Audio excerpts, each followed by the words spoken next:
嗰個人叫姚清華，咁啊同我冇乜直接關係。不過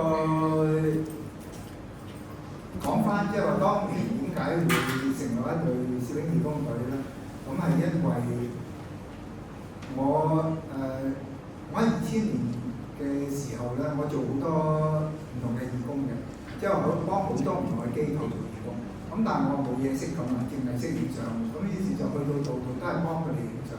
咁佢哋就覺得，因為當年仲未係數碼，仲係菲林。咁喺慈善機構嚟講，買菲林都貴㗎嘛，即係仲尤其是要沖晒埋，咁即係百幾蚊一筒菲林，即係要買筒菲林翻嚟，跟住又沖晒啲咩3R、4R咁咯，都要成百幾蚊一筒菲林。咁佢哋就話好多時係揾一班義工翻嚟影10幾筒菲林翻嚟，其實冇乜幾多張相用到。咁我就覺得，咁不如我就一個人，我做唔到咁多嘅，咁我不如我幫你哋訓練下啲義工。咁但係個機構同我講咧，都話佢哋嗰啲義工嘅流動性好大，即係都係得閒就嚟一嚟，咁跟住又走咗。咁佢話即係訓練係對佢嚟講唔好啊。咁直至到我遇到義務工作發展局，即係03年SARS嘅時候。咁 ABS 就嚟揾我，就想我哋俾一啲相佢，出一啲 postcard， 就係一張相咁配一句子咧，鼓勵嗰啲ABS 嘅員工，即係話喺SARS 嘅時候嘅付出啊，即係嗰樣嘢。咁嗰陣時我就同佢哋傾就話，你哋因為我初我唔知義務工作發展局個名改到咁勁啦。我以為係政府機構嚟嘅，我唔係啊，我哋慈善機構嚟嘅。哇！你改到個名咁勁，咁我先知原來咧佢哋就係主要就係集中培訓義工同埋分配啲義工。咁我係咁就正啦，我喺你呢度訓練一班義工出嚟，咁我幫全港嘅機構都可以幫佢哋手咯。其實攝影義工隊就係咁樣嚟嘅，即係最早期。咁我真係你唔攞張相出嚟，我都唔知道原來你係咁早期已經參加咗，即係唔係爭好遠嘅。好啦，咁今日想同大家分享咧，就咁一睇話，從生活中菩薩學習，好似喺度傳教咁啊，唔係嘅。其實大家咧知唔知菩薩係咩樣㗎？冇樣。冇樣嚟。咩樣？冇樣啊！有嘅。你諗到啲咩樣就咩？你想唔想我演現個菩薩個樣俾大家睇下？而家大家一齊合埋眼，我數1、2、3，你擘大眼就會見到菩薩㗎。合埋眼先咯，你唔合眼就個效果冇咁好喎。好，1、2、3，望下你左右隔離嘅人。你見到嘅都係菩薩，包括你攞個鏡出嚟，你見到嘅都係菩薩。其實菩薩嘅意思咧就係肯無求付出去幫人嘅，就係菩薩。咁但係佢哋點幫嘅咧？其實係都有啲條件嘅。我一陣間就會去分享。即係呢個題目就話喺生活中向菩薩學習。其實個意思就係我哋點樣可以將呢個菩薩精神活用喺日常生活裏邊。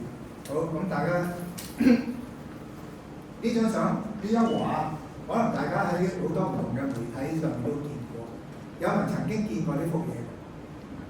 冇人見過？我見過。佢就話：點解你隻狗係比你更加快樂咧？咁呢個好具象畫到出嚟啦。隻狗見到前面有幾棵樹有個太陽，於是佢就係見到前面有幾棵樹有個太陽。但係人咧就好多思前想後、胡思亂想，甚至連前面有4棵樹同一個太陽佢都見唔到。大家有冇覺得？咦，我好多時都係咁嘅喎。呢個其實好多人都會，因為我哋大部分時間都係人在心不在。即係我哋個腦裏面太多胡思亂想，一係就之前嘅，一係就之後嘅。即係唔係過去就未來，好少喺翻個當下，所以咪好唔自在咯，好唔開心。咁但係動物嚟講，好多時就係好直接嘅，咁所以佢哋就冇咁人類咁多煩惱。咁遇到呢啲咁嘅問題，我哋要點搞咧？就係解決任何問題咧，其實都係要從因着手。因為咧，如果我哋揾唔到個造成嗰個問題嘅原因，你猛咁做都好啦，其實都係頭痛醫頭，腳痛醫腳。咁個作用其實就唔大嘅。不過咧，我又舉翻個例啦。呢度有人係曾經睇過我喺 YouTube 嗰啲講座啊，即係嗰啲片，話都有部分人睇過。我經常會用一個比喻，就係話呢度有一棵植物喺度，然後我見到嗰啲枝葉乾枯咗，咁即係話呢棵植物欠乜嘢？水。你自己有冇同感？欠水。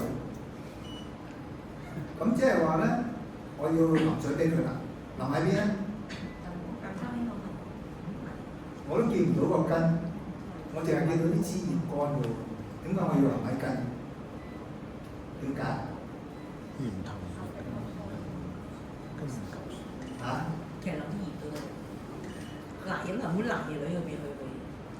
其實係吸收。其實因為大家都了解植物吸水咧係由根吸水嘅，所以你就知道從因着手去解決問題。咁但係如果嗰個唔係植物，係一件事咧，你就未機會淋水喺根。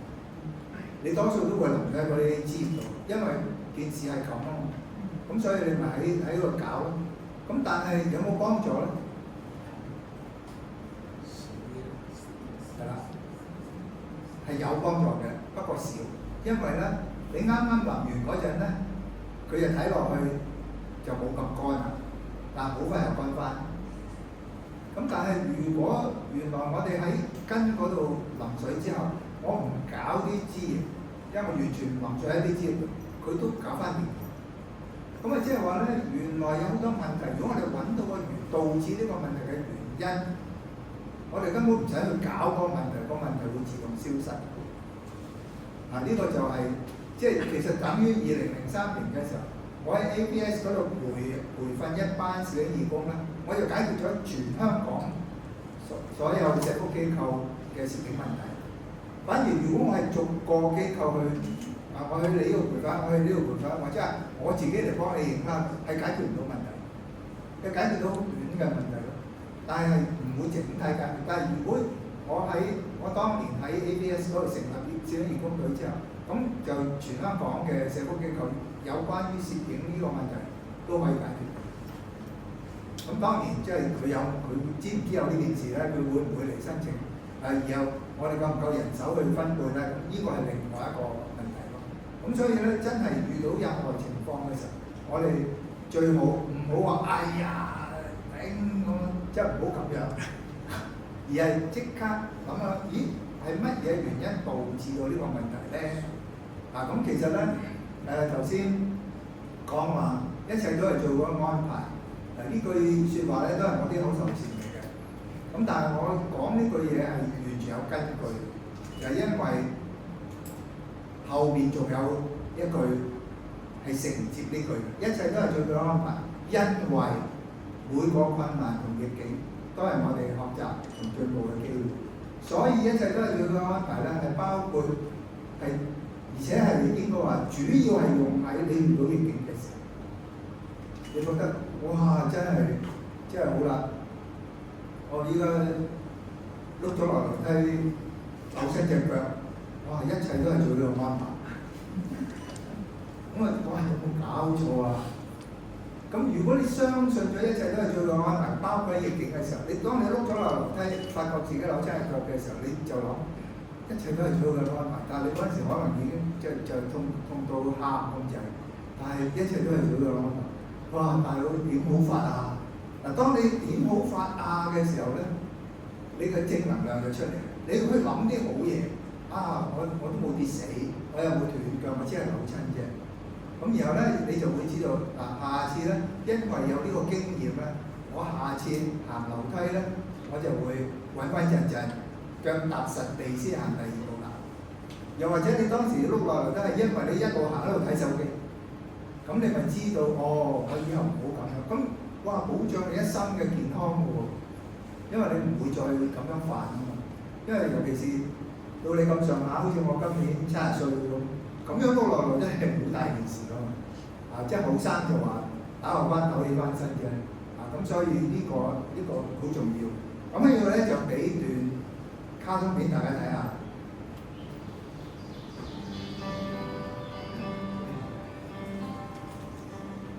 有3個人就知道自己病咗，佢哋聽到話有一位最好嘅醫生開過好多好好嘅藥方，係一定可以醫好佢哋嘅病嘅。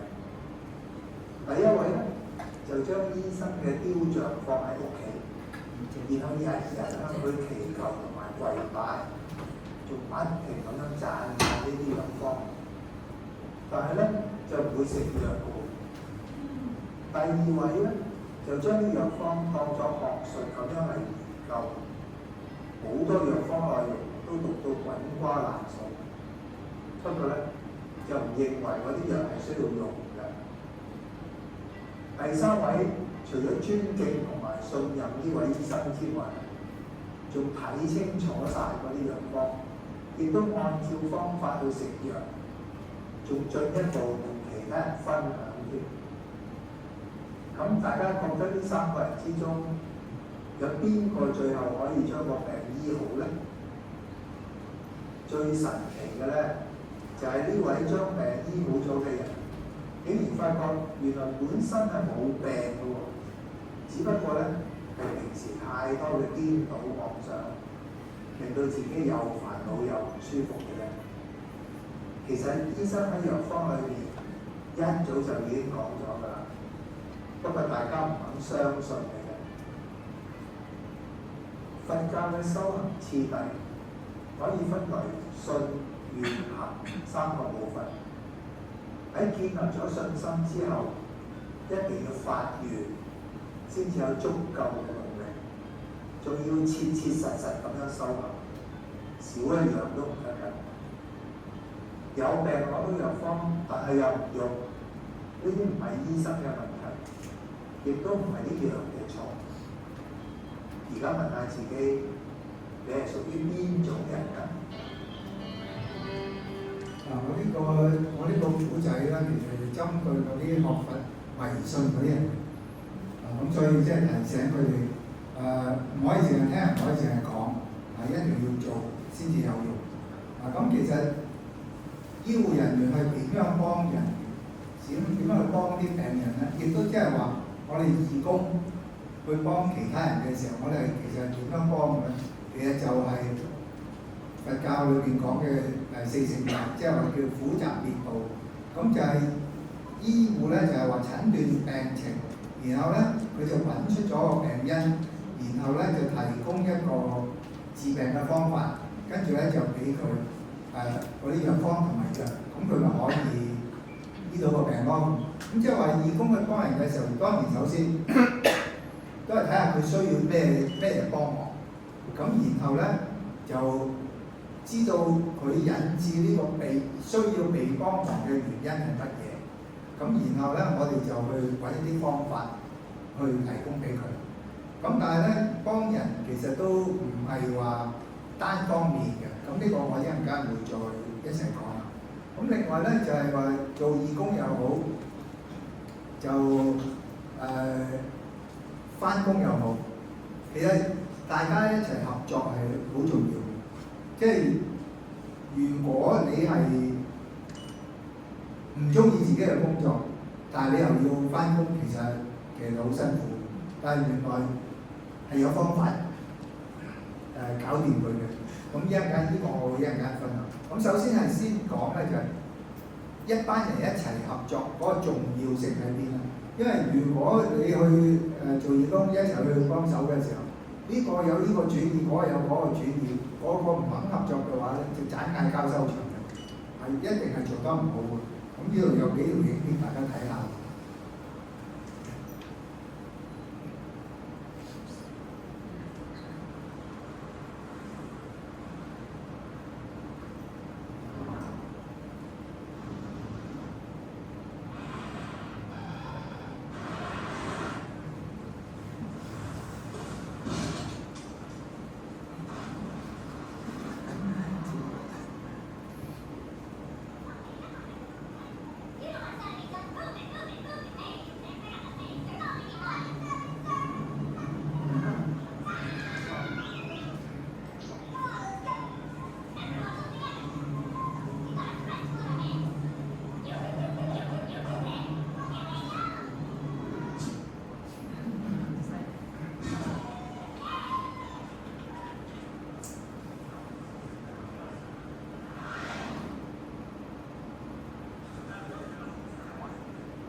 其實呢個係一個巴士嘅廣告嚟嘅，即係旅遊巴嘅廣告，即係歐洲嗰啲，即係鼓勵大家即係唔好自己揸車啊，成班一齊搭車啦。但係佢用呢個方式去表達咧，就係代表咗即係一班人一齊合作嗰個好處喺邊。好啦，咁另外講一個叫做又係喺法律裏邊教我哋嘅，叫做聖事法。就係話一班人如果想一齊和諧合作嘅話咧，其實係有一啲方法嘅。咁就係首先咧，就係你要奉獻愛心同埋耐性，因為愛心同耐性喺今時今日係我哋最缺乏嘅。點解咧？因為科技進步，我哋得到好多信息咧，其實都係好快，即係慢的咁多，你都頂唔順嘅。咁於是咧就會引申到我哋成為習慣之後，覺得樣嘢都係要快嘅時候。當你問人一句嘢，或者係老婆問老公一句嘢，佢遲咗1秒答你咧，你就已經扯火啦。你咩態度啊？我問你，你都唔答。喂，大佬，我諗一諗先答啫，咁都唔得。於是又嗌交咯。咁即係話有好多咁嘅人與人之間嘅衝突，而家多咗咧，係因為我哋互相之間係缺乏咗耐性，所以咧第一樣佈施咧，其實就係奉獻你嘅愛心同埋耐性，而奉獻愛心耐性俾人咧之餘，亦都要奉獻愛心耐性俾自己，因為好多人對自己都冇耐性，即係好掹自己點解咁慢啊？點解唔快啲去做嗰樣嘢啊？點解唔急啲啊？咁所以咧就導致而家嘅人嘅情緒健康都會有好大嘅問題，就係因為冇咗耐性。咁另外咧就係互相之間一齊合作嘅時候，最重要一樣嘢就係個溝通。但係好多時溝通咧，我哋就會開口及着脷，即係好似我舉一個例就係我自己細個嘅時候試過，即係10零歲啦，即係叫做青春期或者反叛期，我最近聽到啲義工講話，當反叛期遇上得更年期，即係阿媽就已經40幾，個女10幾歲，哇！嗰陣時就真係火星撞地球嘅，即係喺咁嘅情況之下。咁所以咧，即係話用愛語，即係個意思就係話你嘅語調係輕柔一啲，係。因為呢個咧，你一定要有個愛心耐性，你先至肯去輕柔啲講嘢。如果唔係，你就快快脆脆講完嗰樣嘢，咁就變咗啦，冇咗個感情，或者係好急咁樣講嘅時候，就會俾咗壓力人。咁我講翻我10零歲嗰陣時嗰個例子咧，就係當時係秋天，嗱嗰陣時嘅即係我後生嗰陣嘅秋天咧，都幾廿年前㗎啦嘛，成50、60年前㗎啦嘛，嗰陣時就地球冇咁暖化嘅，咁所以咧嗰陣時嘅秋天咧，即係會秋涼。而家秋天都唔涼㗎嘛，而家冬天都唔係好涼㗎嘛，咁所以咧當時秋涼嘅時候，我就準備出去，咁啊晏晝嘅時候好熱下嘅，咁我出去嘅時候咧，我就行緊出門口嘅時候，我都有諗，就話咦，我今晚夜晚先翻嚟。我使唔使行翻轉頭攞多件，即管攞件褸咧？咁但係咧，當我行緊出門口嘅時候，我媽就話：喂，你快啲着翻件衫啊！今晚會凍㗎，你如果冷病翻嚟，我揾錢餵你啊！咁我一聽完呢句嘢，如果我即刻走翻轉頭攞件衫，我話好冇型，所以我本來自己想攞嘅。我都即刻直衝我就閂翻入，你哋會唔會都咁？但係如果我阿媽當時話：你依家出去啊？你而家秋天啊，可能翻嚟會夜晚會凍㗎，你攞翻件衫啊！咁我係咪會即刻攞？就算我冇諗過攞啊，佢咁樣一提嘅就係喎，我都會攞啦。咁所以咧，即係其實。阿媽嘅出發點係乜嘢？佢想你好嘛，因為佢唔想你冷親。當然，即係話佢唔想你冷親，其其實因為唔係話因為佢驚你冷咗病咗之後帶咗麻煩俾佢，其實佢唔係咁樣諗，佢係根本係唔想你冷親，佢係希望你身體健康。而佢因為好緊張，所以佢開口就會係好急，就用一個逼你指責嘅方法，咁結果係唔會。咁所以咧，即係要同一個道理，既然你係為咗個仔好去做呢一樣嘢，點解你唔用一個好啲嘅語氣去令到件事做成咧？就反而係用一個差嘅語氣嘅時候，就反而係你本來想對佢好，反而係變咗唔好添。咁所以呢個就係愛語嗰個重點。咁點樣先可以做到肯去佈施愛語咧？就係、你一定要個心裏邊唔係淨係為咗自己，你做任何嘢唔係淨係為咗自己。其實阿媽同個仔咁講，佢都唔係淨係為自己，佢都係想個仔好。所以咧，你一定有一個利益人嘅行為呢一件事。咁利行個意思就係利益人哋，唔係淨係利益自己，又唔係話淨係益人唔益自己，都唔係。即係其實大家都好，即係呢一個。咁咧，你要做到呢一樣嘢，就必須要代入感同身受。即係喺法嗰個叫同事，其實個意思就係、你要設身處地，譬如話，我阿媽咁樣叫個仔咧，係因為佢自己知，因為佢食唔多過個仔食米，咁所以咧佢係知道，依家咁樣秋涼，夜晚翻嚟會凍，於是佢就會提出呢一個意見。但係呢個意見其實如果表達得唔好咧，會弄巧反拙。咁所以咧，為咗成件事好咧，佈施愛語嘅人同事其實係一齊做，即係喺呢個例子裏面。咁個意思咧就係話，原來人與人之間嘅溝通係好重要。但係而家嘅人因為缺乏咗愛心耐性，所以咧佢哋嘅措辭咧就會好急，甚至係唔講 WhatsApp 都唔講。咁啊變咗咧好攰嘅。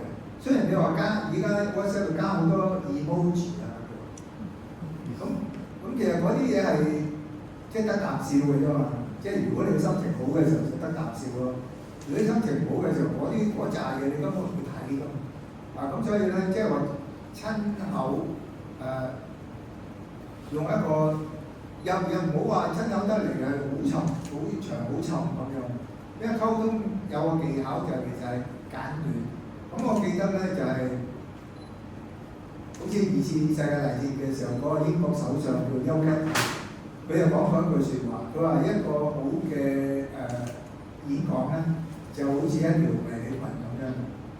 大家有冇聽過呢個比喻？即係話太短就吸納唔到重要嘅部分，太長就冇吸引力啦。咁所以呢個溝通技巧都要注意一下。咁我落嚟有幾條片大家睇下。呢一個溝通係講緊嘅咧，就係一個教會。咁咧就有個新嘅教友就嚟呢個教會。咁個牧師咧希望建立俾大家一班兄弟姊妹手足之情。咁咧就大家互相信任。於是咧佢就請嗰位新嘅教友企上張凳上邊。然後咧佢就話：一陣間咧你跌落嚟，我哋成班兄弟姊妹會接住你。咁即係希望做一個咁嘅儀式，咁令到呢個教友更加投入。Step up here on this chair, close your eyes.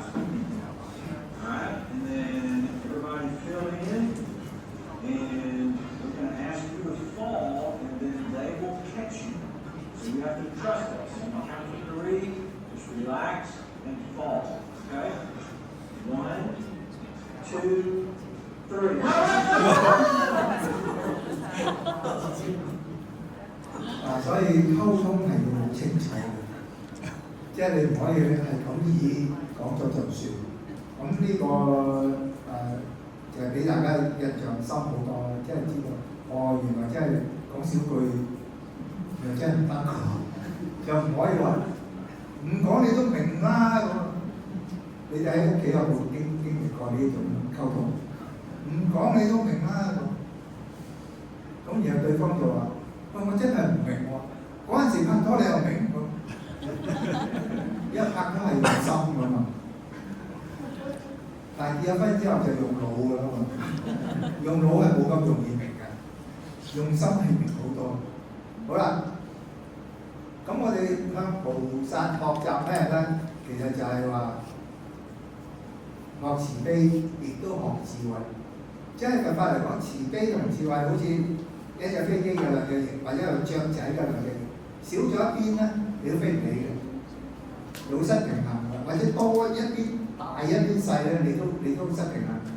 咁所以咧，我哋學菩薩就係要學佢嘅慈悲同埋智慧啦。咁講起慈悲嘅菩薩，大家第一時間諗到邊位？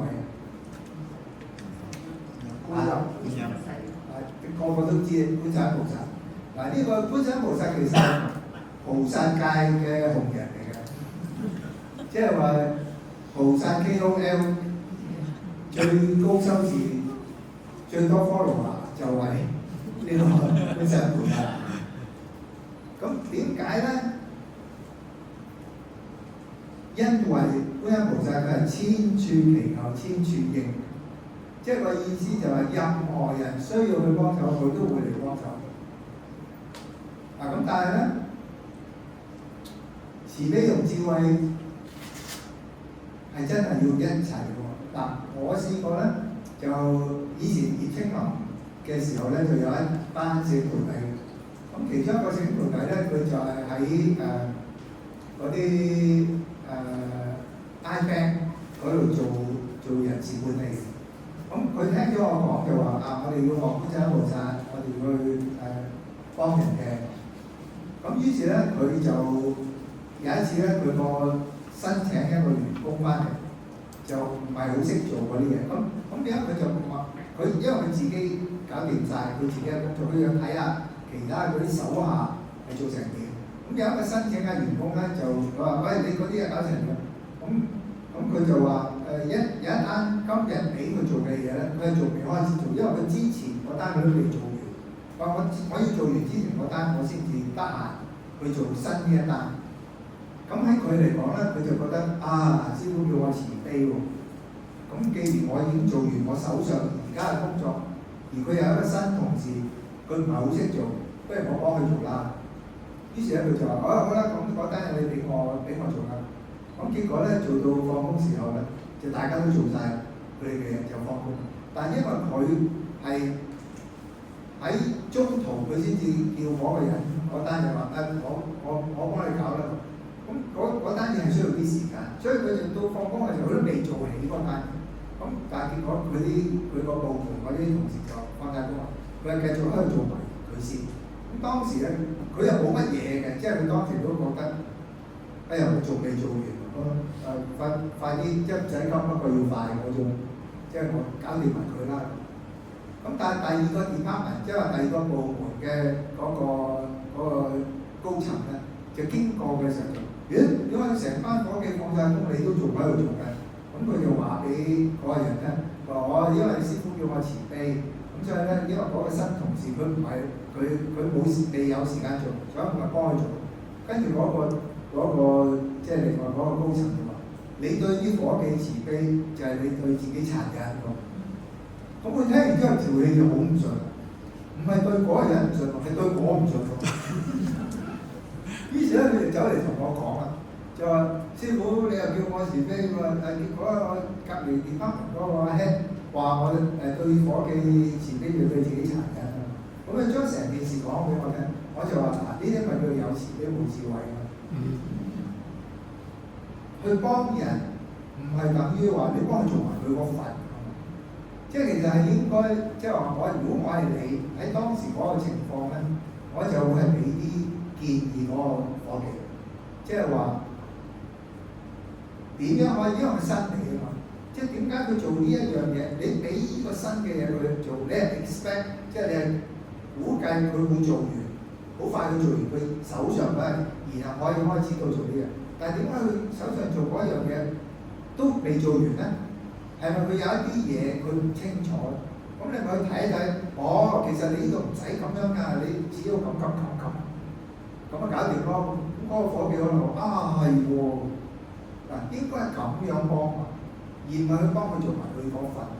咁所以咧喺呢度咧亦都有一個古仔我呢個古仔可能都可以畫個卡通出嚟，因為未畫。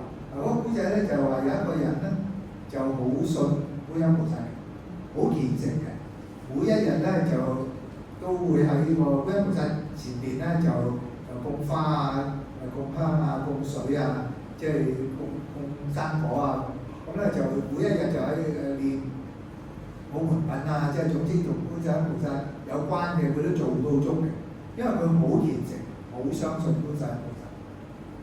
咁結果咧就因為政府咧要排洪啊，即係話有一啲山洪，佢要引導佢嗰啲水即係改道啊咁，所以咧有一條村咧就政府就決定呢條村嘅人全部搬去另外一邊，全部搬去另外一條村住。咁咧呢條村咧就會俾水浸晒，即係因為水利嘅工程嘅關係。咁所以咧政府咧就派啲車嚟，就將嗰啲一家大細啲細嘅全部嘢上晒車就搬走。咁但係佢就唔走，佢就話我唔使走嘅，我係因為觀音菩薩會睇住我嘅。咁結果咧啲水就開始入村啦，就浸到成條街車都行唔到。於是咧就有船嚟啦，即係嗰啲橡皮艇咁樣啦。咁政府嘅人就即係睇下仲有冇啲咩人畜係未走嘅，咁啊即刻見到佢，哇！點解你仲唔走啊？頭先有車你都唔走，佢話上船啦，我哋而家即刻載你走啦。咁佢話唔使㗎，佢喺門口會睇住我。咁結果啲船又走咗，跟住啲水又再浸入嚟，浸到上屋頂，佢就擒咗上去個屋頂嗰度。嗰啲水一路浸啊，咁呢個時候就有直升機嚟啦。咁直升機嚟到佢就一睇到，哇！咁搞錯啊！浸到咁你都仲唔走喎？嗱，我而家放條梯落嚟，你擒上嚟啦咁。跟住佢就唔使㗎，因為門口睇住我。於是個直升機都走咗。咁結果咧，佢就死咗。佢一見到原來咧，就好嬲，即刻拍台，叫觀世音菩薩嚟見我。觀世音菩薩就喺佢面前出現，佢就話：你有冇搞錯啊？我對你咁虔誠，我咁信任你，你居然見死不救。跟住觀音菩薩話：我嚟咗3次㗎咯喎，第一次用車，第二次用船，第3次連直升機都出嚟，你都唔肯俾我救喎。呢一個古仔咧，其實就係講俾大家聽，即係話你要人幫手嘅時候咧，唔係話攤晒手腳躺平，然後就你哋幫我啦。哇！點解你仲唔幫啊？你係要自己幫自己。咁所以你去幫人嘅時候，亦都係一樣。你係要幫嗰個人去幫自己，呢個先係從因着手解決問題。如果唔係咧，你根本係你去幫佢，即係佢話佢冇飯食喎，咁你就日日俾飯佢食，養佢一世。咁樣其實唔係從因着手解決問題。其實你係應該第一時間，因為佢依家冇飯食，佢好肚餓，你係俾飯佢食先，然後你跟住去從因着手就解決佢點解冇飯食呢個問題。咁就係因為佢冇工做，咁你咪去介紹佢做工咯。咁原來佢冇一門手藝，咁你咪介紹佢學一門手藝。即係其實呢啲全部都係從因着手去幫人嘅方法。而嗰個人唔可以話我冇飯食。所以你一定要俾飯我食，2餸一湯，唔係嘛？起碼3餸啦啩咁。嗱呢啲咁嘅態度就唔啱。咁所以咧，我哋要去幫人就應該要咁。咁呢度咧，有冇人係唔中意自己份工嘅？即係你而家翻工，即係都係睇錢份上啫。我都唔係好中意自己份工。唔使舉手，全部都係。因為唔係幾好意思嘅。我就好滿意自己呢份工。雖然好忙㗎，我依家出咗街先，我忙過在家嗰陣。雖然我在家都好忙，但係起碼我在家好忙，我都仲有時間去 ABS， 即係做義工啦。咁呢一個咧，就因為我知道我自己嘅時間需要做乜，即係我需要做一啲幫人嘅嘢，係要去令到平衡翻我自己工作上好忙。即係其實呢個平衡，有啲人就唔係㗎嘛。有啲人覺得我平時都咁忙，哇！我放假我仲瞓餐懵嘅，仲走去做冇報酬嘅義工，有啲人係咁諗，咁所以佢咪攞唔到個平衡，就會越做越辛苦。咁所以如果你依家唔係好中意自己嗰份工咧，其實好容易嘅啫，轉工。咁於是你就會話：鬼唔知咩？嗱，亦都有另外一種人咧，就係話：我根本都唔知要做咩工，我好似乜嘢工我都唔中意咁樣。嗱，咁係另一個問題嚟嘅，即係你話你又冇從一着手，你嘅轉幾多份工都冇用嘅，如果係咁，因為你根本都唔知自己想點。咁呢個就係一個問題。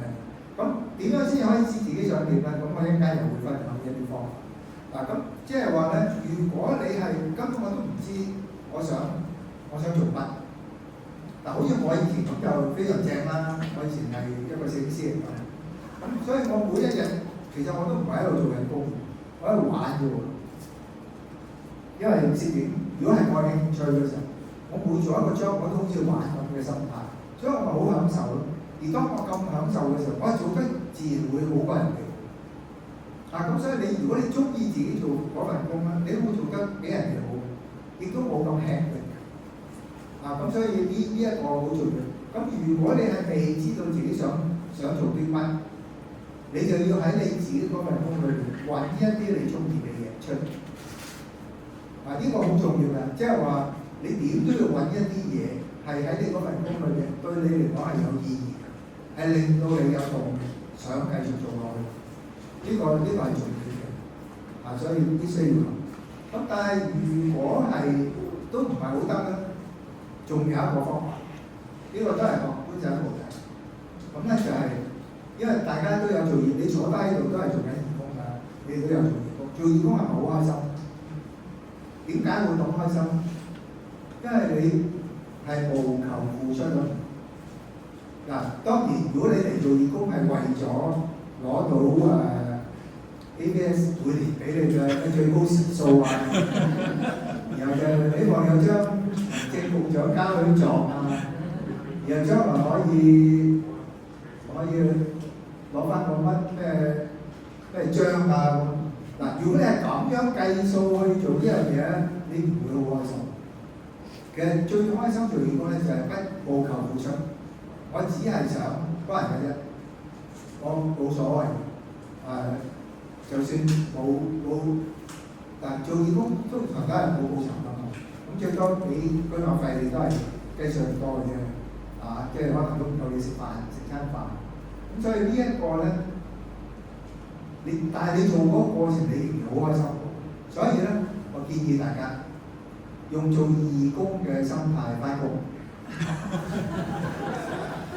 咁你就好開心㗎咯喎！你做義工嗰陣，你會唔會嫌生唔做？你做乜叫我做呢啲嘢？我唔中意做呢啲咯，我中意做嗰啲嘢喎。都未必，即係有陣時唔夠你控制㗎嘛。有陣時即係叫你走嗰個位唔夠人喎，你幫手去補上啦，咁你都會樂意去做咯。咁即係話你打工嘅時候，有啲嘢你唔係好中意做嘅，但因為我係嚟做義工嘛，所以我做乜我都會願意做。咁你就唔會嫌生嫌制喎。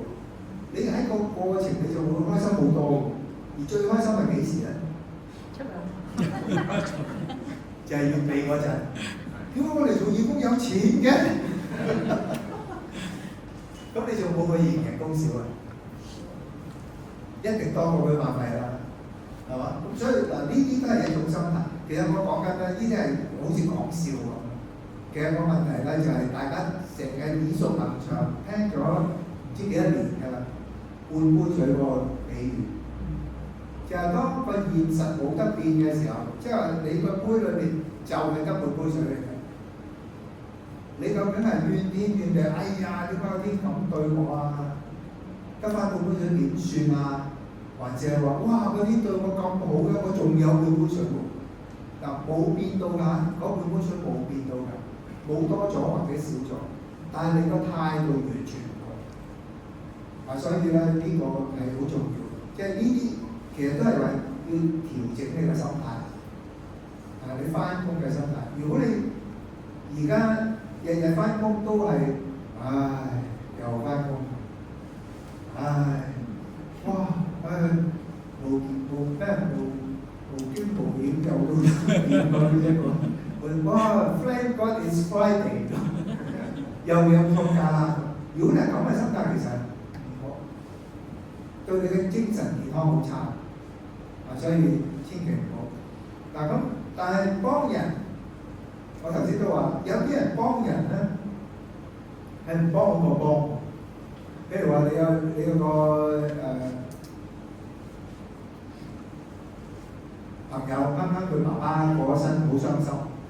咁你諗住，我啱啱睇完財務法師有個生死兩相安嗰本書，咁又睇埋 YouTube 嗰條片，即係佢又講到關於生死教育嘅嘢。好，等我嚟幫下佢先，然後就人生自古誰無死啦咁。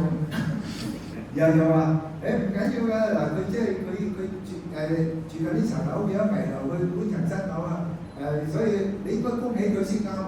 哇！佢啱啱死老豆，你講啲咁嘅嘢，係咪佢會睬你都傻？咁跟住你就可能你會發脾氣。咁搞錯我啲咁大咁有道理嘅嘢，你都唔聽？我幫你喎而家，你居然咁嘅態度對我，你跟住同佢反埋面添，即係可能會咁樣喎。所以我哋又睇條片啦，即係又係睇一個幫人嘅例子。Excuse me, sir. Would you mind giving up your seat to this lady? No habla English. Dude. Hablas English just fine. She's pregnant and disabled. It's gonna mess up. Listen. Okay, let's get to this stuff. There. Have a seat. Alright, so I'm home. You kidding me? Okay, fine. Thank you. 有冇呢個經驗啊？即係你幫人，人哋唔幫你，於是你係嬲。即係喺佢嚟講，因為有機會咧，佢可能係得罪咗嗰個揸住拐杖嗰個人，佢自己唔知。因為佢話佢又有咗，又傷殘，所以應該要讓位俾佢。但可能佢唔係有咗喎。你話我有咗，我嗰度好大咩？即係可能會咁啊！大家有冇試過啊？我都試過有朋友，不過佢就好 positive 嘅。佢就話：我今日喺地鐵嗰度有人讓位俾我，因為佢以為佢有咗。佢話：不過我又覺得，既然有人讓位俾我，咁佢話我都係要減肥啦。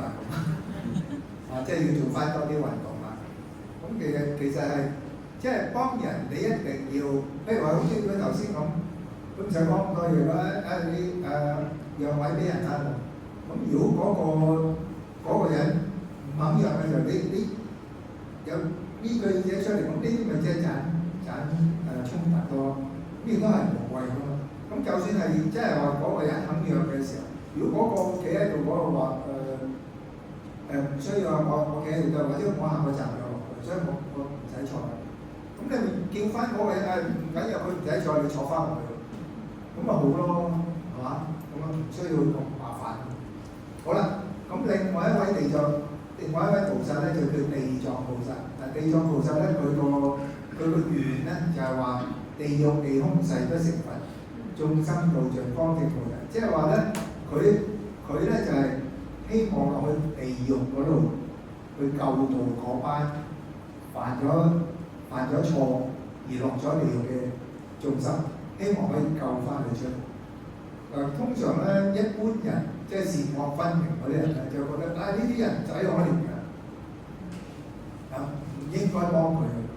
咁尤其是嗰啲醫護咧，即係有嗰啲就話：哇！嗰個人已經殺咗好多個人，但係佢自己都受咗傷。咁入到急症室嘅時候，嗰啲醫護照樣會搶救佢，唔會話哇呢個殺人犯嚟嘅。佢死有餘辜嘅，我哋唔好救佢啦，唔會咁樣。咁所以咧，即係話喺菩薩嚟講咧，係唔會話因為佢做咗錯事而去懲罰佢。咁但係有句説話咧，唔知大家有冇聽過？呢個世界冇壞人，有冇聽過？你相唔相信呢個世界冇壞人？唔相信嘅請舉手。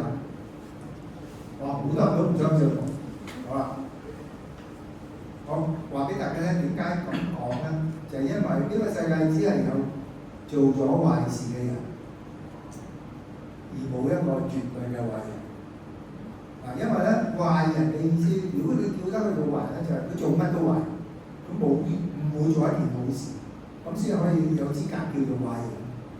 咁但係做咗壞事嘅人咧，係一定有，就算係一個人都覺得佢係好人嘅，佢都有機會做咗一啲壞事。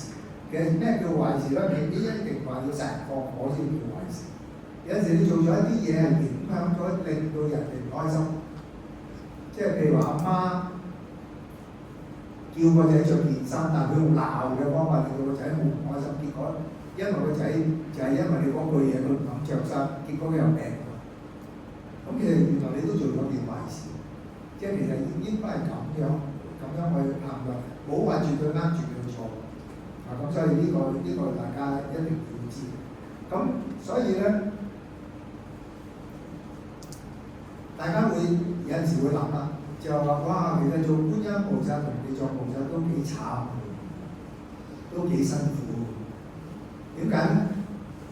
觀音菩薩千處祈求千處，點幫得晒咁多人嘅？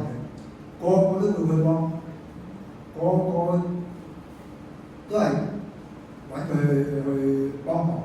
咁佢邊度幫得晒嘅？佢咪永遠都做唔晒。咁而地藏菩薩仲慘。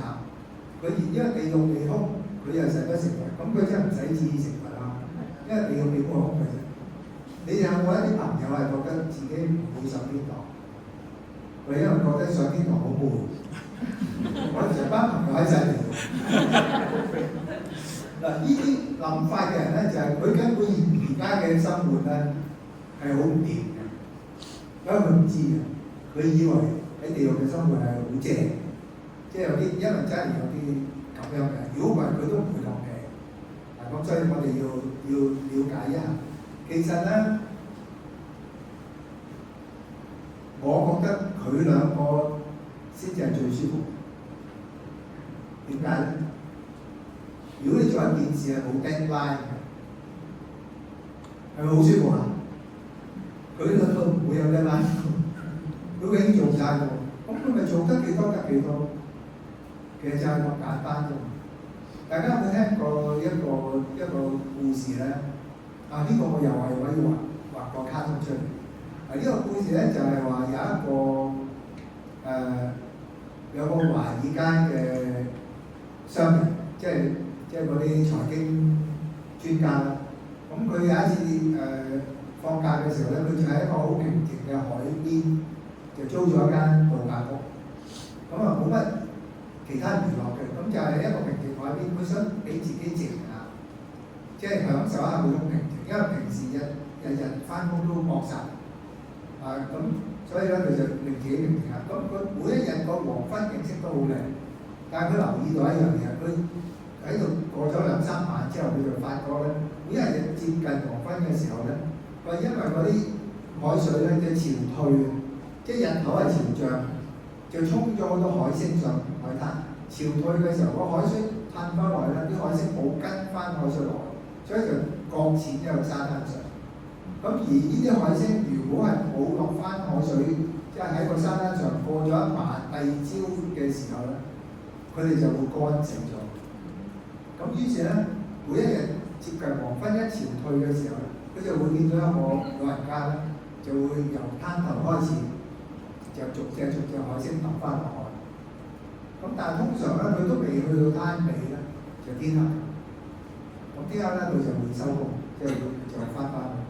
咁呢一個財經專家咧，睇咗2-3日之後咧，佢就睇唔過眼。於是佢就出去同嗰個阿伯講：，即係阿伯，我咧睇咗呢2-3日咧，我真係戥你好唔抵嘅。咁嗰阿伯就話：點解唔抵法？佢話因為咧，你永遠都做唔晒。即係你係每一日你都失敗，因為你你做唔晒你要做嘅嘢，你只係做到可能係50%、60%，頂多70%，喺成個沙灘嘅海星嚟㗎，我哋最多係做到咁，即係你永遠都做唔到100%。跟住嗰個阿伯就話：我就唔係咁睇，佢喺成個沙灘嚟講，可能我只係做到60%、70%，但喺我手上呢一隻，我就做咗100%，我係放翻佢落去。跟住個長經專家就話：其實你依家係放翻佢落去啫，但可能佢聽日又衝過上嚟嘅喎，咁你咪即係嘥氣咯。你今日救咗佢，佢聽日又衝翻上嚟，咁我點知你聽日會唔會係又捉得翻佢咧？不過呢個喺我嚟講又冇所謂，起碼喺呢一刻，我將佢放翻落去就100%完成咗。至於佢聽日會唔會再衝翻上嚟咧？呢個係佢嘅問題喎，唔係我嘅問題㗎喎。咁呢個比喻係咪大家都好清楚？即係我哋做好多嘢，其實最重要係重視過程，就唔好執著個結果。咁跟住我又有段片俾大家睇。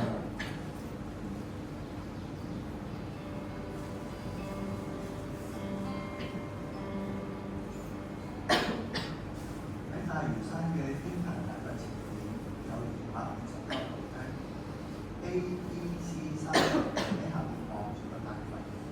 有人咧就喺度介紹話，大佛嘅佛像係好莊嚴，經過咁多年嘅歲月洗禮，嗰啲青銅嘅質感變化咧亦都好靚，而且上面360度嘅景色咧都係好開闊。於是咧就鼓勵佢哋3個人一定要上去欣賞。A 覺得自己成日都腰酸骨痛，心諗一定爬唔到上去㗎啦，我高頭望咗一下就放棄咗啦。B 覺得一定要盡快完成呢個挑戰，於是咧一鼓作氣咁樣向上爬，結果爬唔到幾10級就開始係咁喘氣啦。但係佢堅持要搏命咁繼續，可想而知咧，原來係幾咁辛苦㗎。C 知道要上咁多級樓梯應該都會好容易，但係當佢行咗第1級就好開心啦，因為距離成功近咗1步啊嘛。之後咧每上1級佢都好開心，過程雖然攰，但係咧就好享受。當 B 同 C 上到第240級嘅時候，同樣接到阿媽打電話嚟，要求佢哋即刻起身。B 睇住只係爭嗰幾級都唔可以完成，就好唔忿氣嬲爆爆咁轉身跑翻落嚟。C 由於每1級都行得清清楚楚，上到第240級嘅時候，已經欣賞到莊嚴嘅佛像同埋青銅嘅質感。喺接到阿媽電話之後，佢轉頭一睇，哇！360度嘅景色果然好靚，所以咧就好開心咁樣落翻。ABC 其實唔一定係3種人，有可能係我哋做緊唔同事情嘅時候會有嘅3種心態。唔理做任何嘢，我哋都應該用 C 嘅心態，只要努力投入過程，行出1步就接近成功1步，唔使執着結果，究竟幾時先至會到？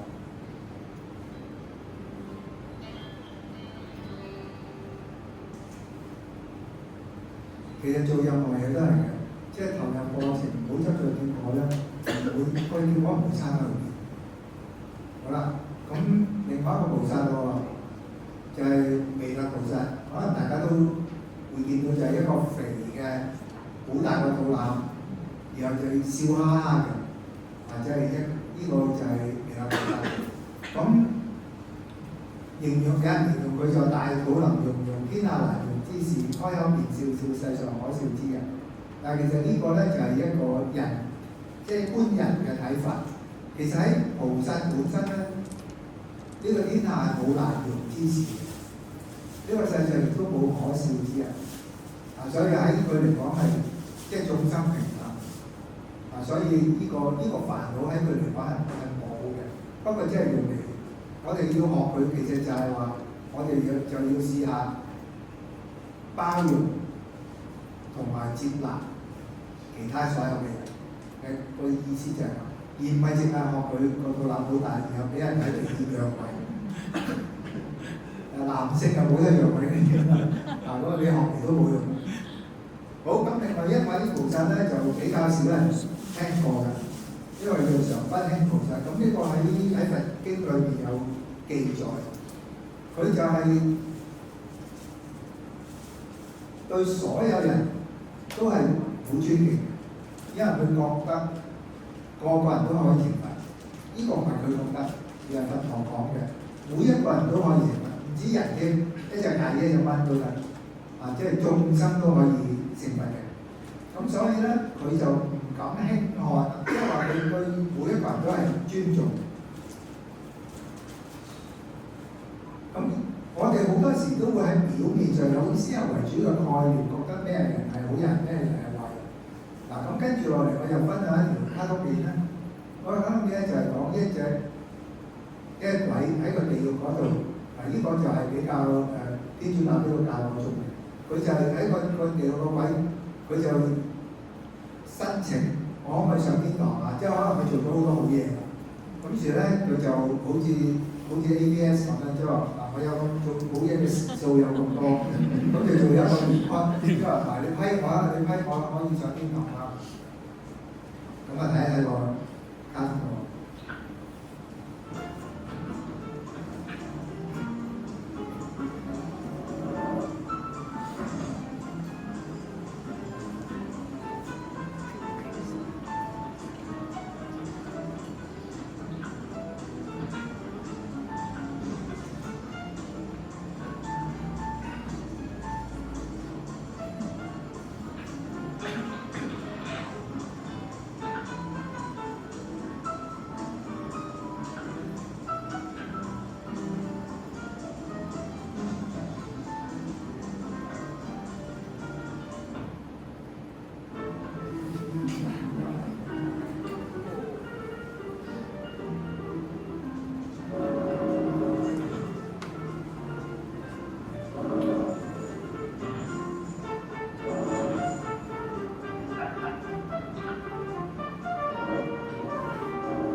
表面即係大家都覺得天使就係好㗎啦，魔鬼即係喺地獄嘅就唔好㗎啦。咁但係其實都係唔可以咁樣嘅，因為有啲人得到個權力之後咧，好容易會腐化，咁所以自己要提醒自己，呢個非常之重要。咁另外咧就係呢個菩薩就更加少人知啦，就叫逆行菩薩。咁你睇下個內容喎，就係嗰啲打擊你、壓迫你、刺激你、恰你、侮辱你嘅人，令到你行翻起身嘅人，都可能係逆行菩薩。即係話嗰個你晚晚喺度咒佢，嗰個可能係菩薩嚟嘅。咁點解我用可能咧？因為我驚你話我要學菩薩啊嘛，因為我要做逆行菩薩咯，我要恰人啊，我要刺激人啊。咁樣就唔啱嘅，即係話逆行菩薩就係當你遇到一個咁樣對你嘅人，其實喺嗰個儒家都有一個講法，天將降大任於斯人，必先勞其筋骨，苦其心志，愛其體膚，不亂其所為。嗰啲即係話咧，原來咧當你遇到呢啲考驗嘅時候，就係你學習成長嘅機會。即係頭先我話，當你生命之中或者工作之中遇到一個咁嘅人嘅時候咧，都係最好嘅安排。因為咧佢就係訓練你可以更加進一步。咁舉一個例子就係話，當你一件衫整到污糟邋遢，即係有泥板、有茄針，即係總之係乜嘢污糟嘢，即係整晒落件衫度，咁你會點？你唔會話總之呢件衫污糟你都抌咗佢咯，咁你梗係會洗啦，係嘛？咁而家都冇乜人手洗衫喎，即係我就會有手洗衫。所以咧，即係我都會全部手洗啦。咁但係即係有啲嘢我會手洗，咁有啲嘢我都會用洗衣機。咁用洗衣機洗嘅時候，嗰件衫污糟邋遢喺個洗衣機裏邊會點㗎？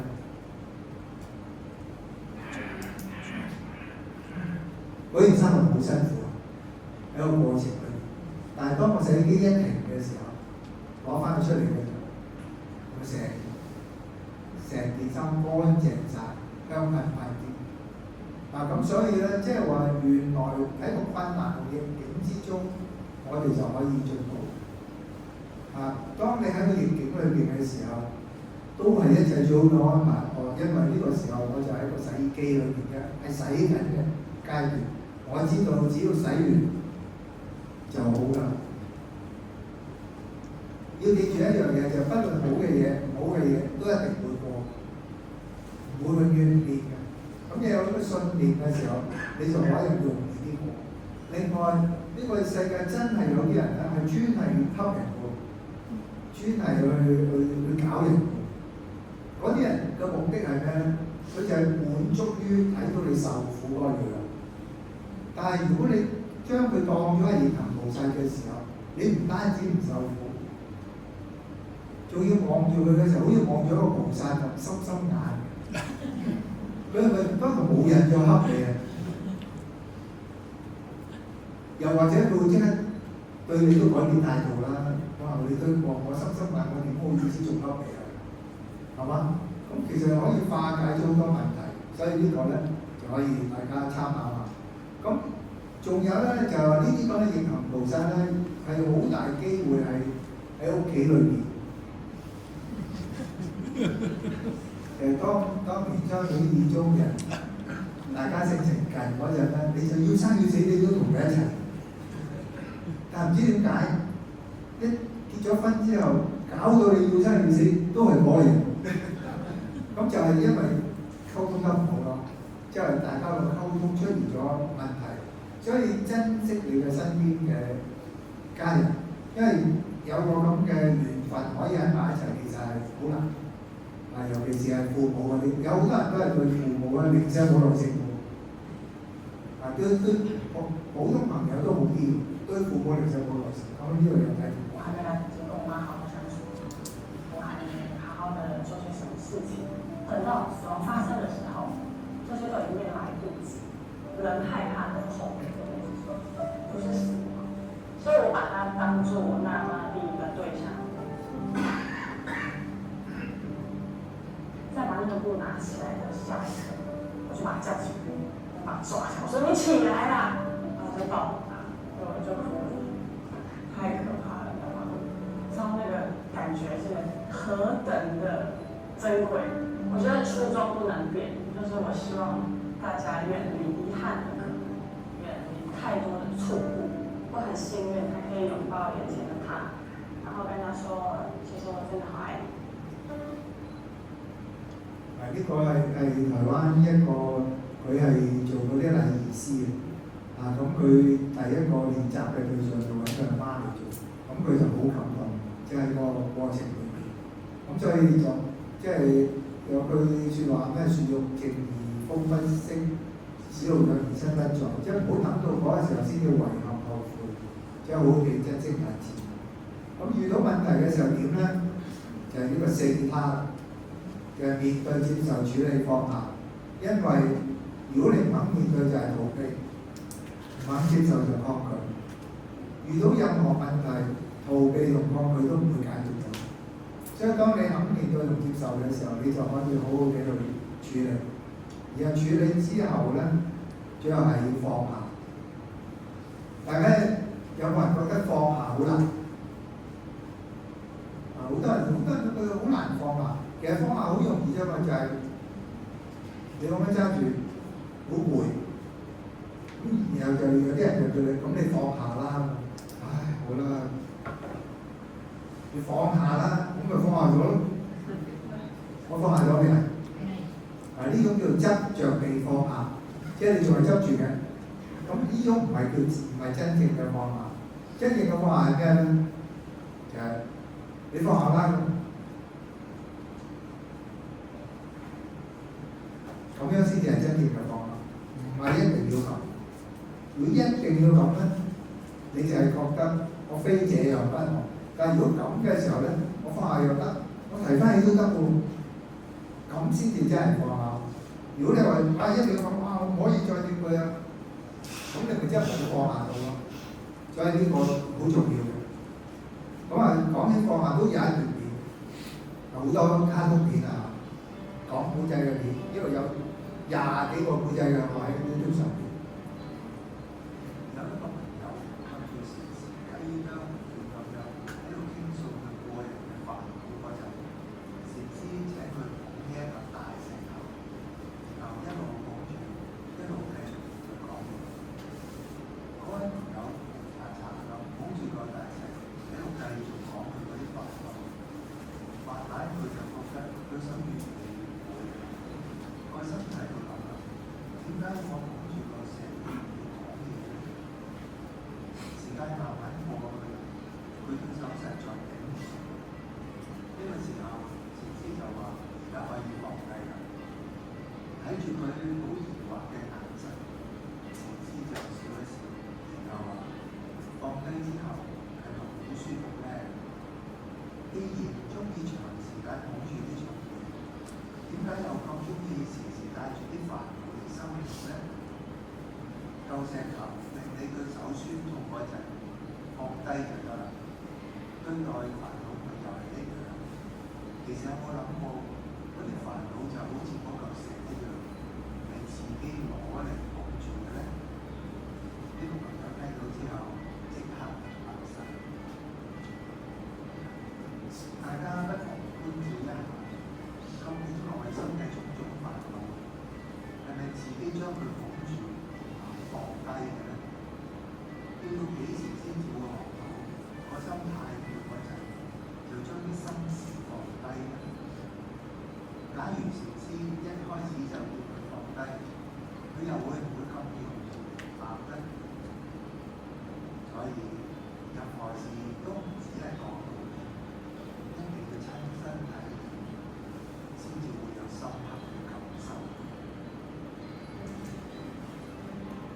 我想問下你聽唔聽到？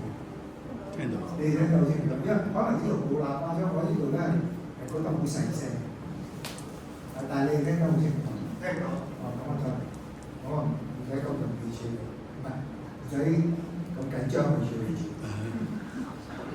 呢個就係感同，即係話代入下，即係佢呢個咪溝通咯。即係如果我可能喺度。你有冇搞錯啊？唔搞下啲聲啊，搞到咁樣啊！但係如果當我坐喺度嘅時候，而家啲聲啱啊，可能你哋嚟講就嘈到好緊要咁所以其實溝通就係咁樣噶嘛，好簡單其實。好啦，日常生活裏面，我哋好多時都會有啲情緒生起，可能係憤怒啦、驚恐啦、不安啦、焦慮啦、悲傷，即係唔同嘅情緒，日常生活裏面隨時隨地都會出現。咁有呢個有呢啲情緒出現嘅時候點咧？咁你就記住停一停，深呼吸。呢6個字咧，即係同一切都係最好嘅安排一樣。即係你記住，遇到問題嘅時候就即刻停一停，然後用心感受呼吸。大家睇到嗰個字係我畫出嚟呢個字係咩？似個咩字啊？係似個心字啊嘛。但係點解中間2個嘅？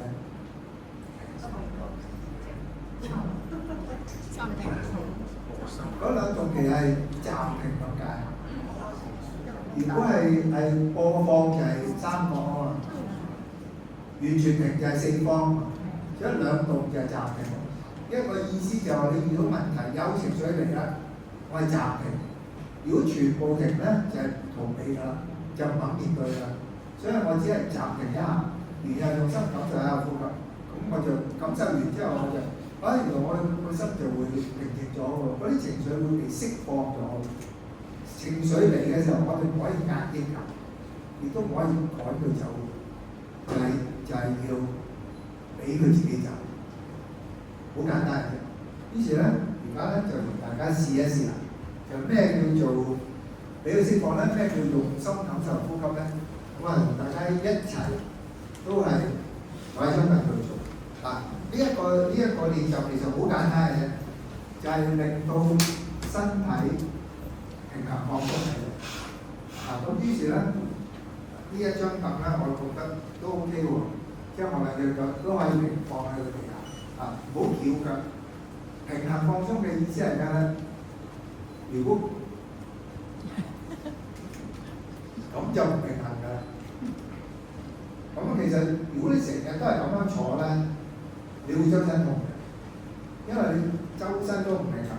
咁啊喺唔同嘅部分嘅肌肉有特別負荷重啊，即係所以咧，我哋最好係坐直，即係坐直個人。咁如果你係隻腳短咗少少，即係話如果我坐晒入去嘅時候咧，佢係掂唔到個地下嘅，咁咪又唔平衡咯。咁假如係咁嘅話，你就坐前的咁多，即係話你理論上佢係腳踏實地，然後個人就坐直。因為如果你個人坐前咗，又挨翻落去咧，你又唔平衡咯。咁所以我哋咁樣坐前。咁然後咧，因為有啲人個姿勢已經係改變咗，即係成日都咁樣。咁啊，坐直啦，咁咪坐直咗咯。但係其實唔係坐直噶嘛，咁點樣先叫坐直？點樣叫放鬆？好簡單嘅啫，我哋兩隻手交叉，然後反掌向上。喺個過程裏邊，兩隻手係用力向上拉起自己。嗱，當你拉起自己嘅時候咧，你就坐直咗啦。然後咧，再向上拉多啲，好似兩隻手臂可以掂到兩隻耳嘅，咁你就真係拉得夠高。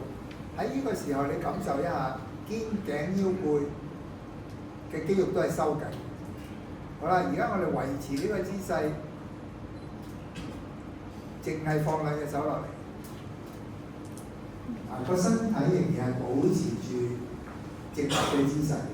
咁呢個做法係點樣咧？就係話你個骨架照樣係咁，但係全身嘅肌肉唔使用力，只係維持翻個骨架係咁樣。咁你坐得好舒服㗎咯。點解呢個平衡放鬆咁重要咧？因為我哋平時工作又好，平時生活都好，我哋好多時係因為姿勢唔正確，失咗平衡。引起痛症，即係尤其是係嗰啲周身骨痛嗰啲咧，一係就姿勢唔平衡，一係咧就過度用力，又好緊張，又都收緊，咁於是就好多痛症出嚟。咁所以咧，如果我哋練習嘅時候，盡量令到自己身體平衡、放鬆咧，對你身體健康好有幫助。咁跟住落嚟咧，我哋就個頭唔好昂高，唔好咁，唔好咁低。咁然後試下咧合埋眼。當你合埋眼之後咧，你會發覺自己身體嘅感覺係強咗、敏感咗。而家合埋眼之後，首先感受一下個身體係咪已經係一個平衡放鬆嘅狀態，還是係不自覺地某啲部分緊張，咁你又放鬆翻。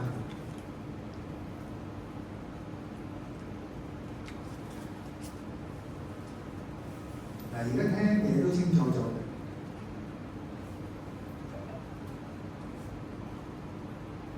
跟住咧，我哋就感覺一下自己呼吸啦。呼吸咧，其實係自出娘胎之後24小時你都呼吸緊。但係就好多人咧係唔會覺察嘅。而家感受一下，用鼻吸氣，吸到落腹部，再呼翻出嚟。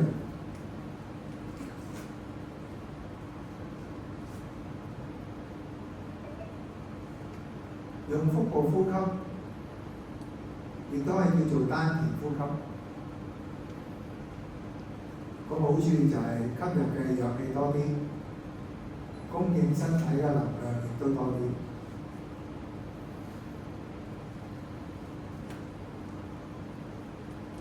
而且咧，當情緒生起嘅時候，通常我哋會個身體會自然地用胸部呼吸。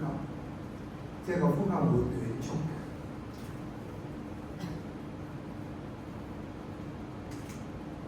但係當我哋好 relax 休息緊或者係瞓覺嘅時候咧，係會自動用腹部呼吸。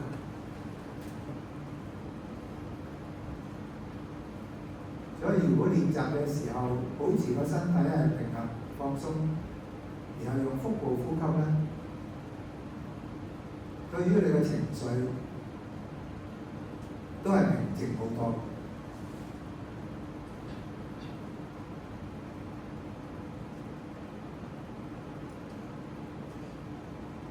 好輕鬆咁坐喺度，全身唔使用力，只係維持個骨架係直立。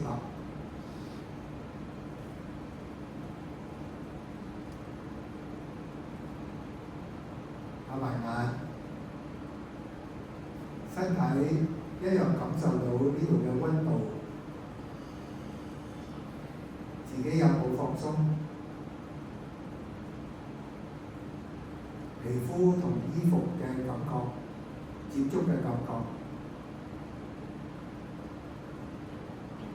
屁股坐喺凳嘅感覺，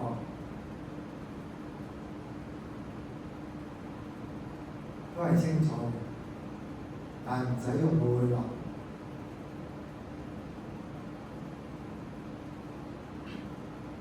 然後一呼一吸都係清清楚楚，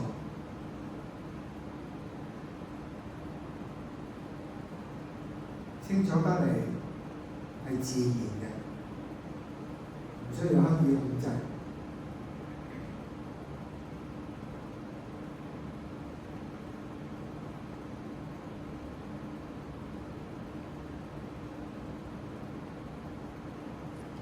呢個時候你會覺得腦裏面突然間好多嘢諗嘅，但係諗嘅嘢唔係過去就係未來。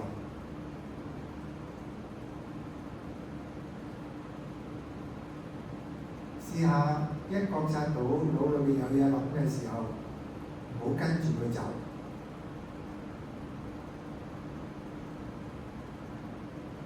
將你嘅注意力放返喺呼吸上面，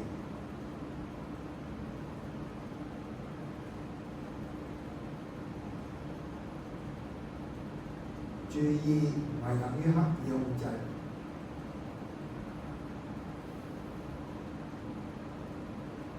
都係自然吸，自然呼。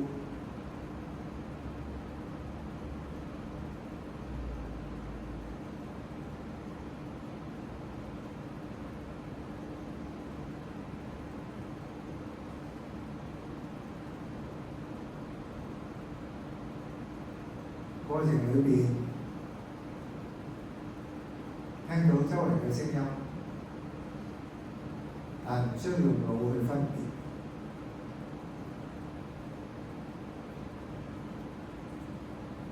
感受到腦裏邊好多嘢諗，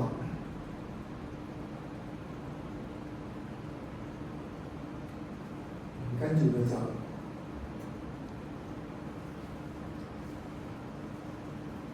乜嘢都唔使做，純粹只係感受呼吸。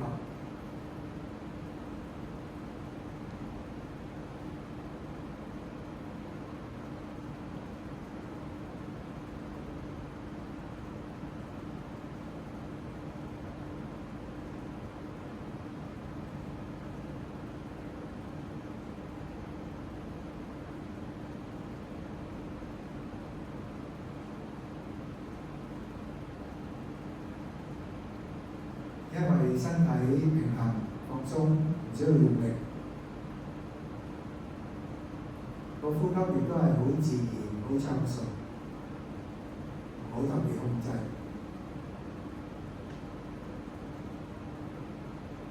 腦裏面嘅念頭，我哋唔跟住佢走，所以唔會有啲過去未完成嘅嘢，或者未來你擔心嘅嘢，全部都唔存在。所以呢一刻，你個內心就好平靜、好舒服，身心同樣都係平衡、放鬆。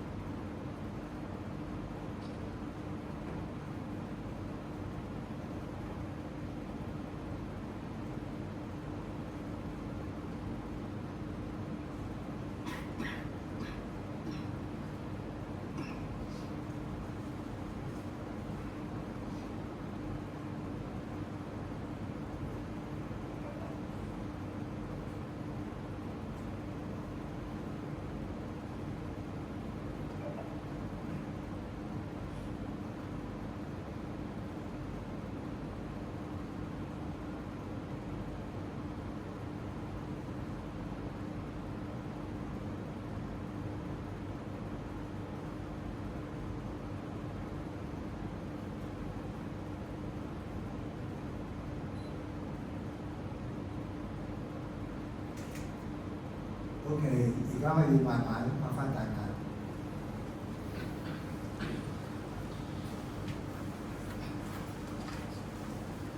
有冇人係第一次嘗試㗎？都3位人喎，其他嗰啲係練咗好耐㗎。但係頭先大家都做得好定喎，即係做得好喎。係咪證明咗你哋係好有 potential 做呢件事？咁啊，唔好嘥咗佢啦！既然上天有你哋有呢個天賦，因為唔係好多人可以坐得咁定嘅。但係其實點解坐到咁定咧？因為你真係大環其實係因為大家一齊，你自己都唔好意思周身喐啊！咁另外一樣比較容易係因為我一路帶住大家，我一路講住，一路聽住，咁樣，咁你一路照做咧，其實你唔使諗噶嘛，咁你咪好自然咯，你咪好平衡放鬆，其實就係咁簡單嘅。咁所以咧，喺個過程裏邊咧，你其實因為當我一日諗好多，因為其實好多問題都係諗出嚟㗎。覺得煩啊，覺得唔開心啊，都係諗㗎。所以停一停就唔好諗一諗，因為你係會越諗越唔開心，越諗越諗。所以只係停，然後就只係呼吸，就係咁簡單嘅。連諗都係無謂，因為咧亦都唔需要話令到自己冇嘢諗，因為唔可能冇嘢諗嘅，即係只有一種人係冇嘢諗嘅。就係死咗嘅人，唔好話白痴嗰啲啊，嗰啲都有嘢諗㗎。死咗即係疾病人都有嘢諗㗎，係死咗之後就冇嘢諗，因為你根本已經離開咗嗰個軀體，同你一啲關係都冇。咁所以咧喺個過程裏邊，唔好企度逼自己唔諗嘢，因為如果你逼自己唔諗嘢咧，你係仲諗得多嘅，因為你擺喺度諗話唔好諗啊，千祈唔好諗啊，仲諗咁你係逼自己仲辛苦，所以乜嘢都唔使用，我只係坐喺度，我只要個拉起咗個骨架之後，我就咁維持嘅啫，唔使用力嘅，然後就全身心放鬆，但唔係等於放屁。因為你根本你有可能就係成個人瞓着咗，我哋唔係瞓着，我哋係要練習覺察嘅，覺察到自己有問題嘅時候，即刻停一停，然後用心感受呼吸，咁就好多問題都可以解決到。嗱，我跟住落嚟呢一段片咧，就係我邀請一啲知名人士啦，咁啊一齊嚟分享一下佢哋喺日常生活裏面遇到嘅問題，遇到嘅困難。咁然後咧喺佢講完之後咧，我就帶佢哋好似頭先咁樣一齊靜坐一陣。咁跟住咧就叫佢哋擘翻大眼之後咧，我又叫佢哋分享一下，咁一齊睇下。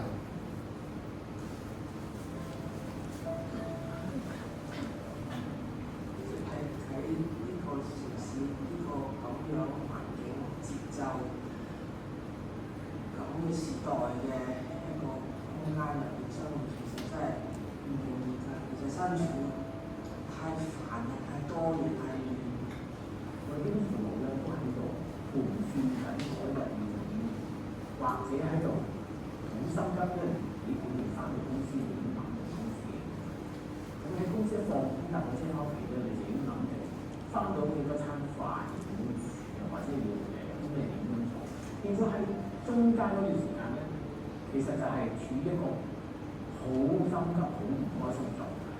揸車啊，啲人真係咁樣。而家佢鬧人，好多人會等你落車啦，落去上車啦，你冇基本上我係冇辦法落車，即係好麻煩。尤其係啲咁嘅人，你唔俾我落車，基本上嘅車咧，係咪先？所有喺公共交通工具上面咧，都係咧撕曬，即係你阻佢2秒咧，就已經聽到吱聲。不停咁同人嗌，不停咁同人嘈。個樣嘅行為，咪一樣係一個冇好收場，大家都全部花位係嘛？我係比較暴躁嘅，好容易就嬲。好急，反應太快。即係啲乜嘢，突然間有個人講啲咩嘢，我即刻同一聲就會好自動地就會回應嗰個人講。有時好多咧就講咗一啲離經大義嘅説話。咁就可能就後果唔係咁好啦，或者一個人或者傷害人，或者即係無論係咩都有可能發生。就好簡單啦，有一個人得罪你，通常咧佢得罪咗你咧係有好短嘅時間，跟住你喺個心裏邊咧諗佢有幾衰，跟住合理化你嘅嬲怒，而且並且你要將兩個人講俾你嘅朋友，特別係中意嗰樣嘅幾個人聽，咁你就會將你嗰個仇恨啊、怨恨啊不斷咁樣去到放大咗。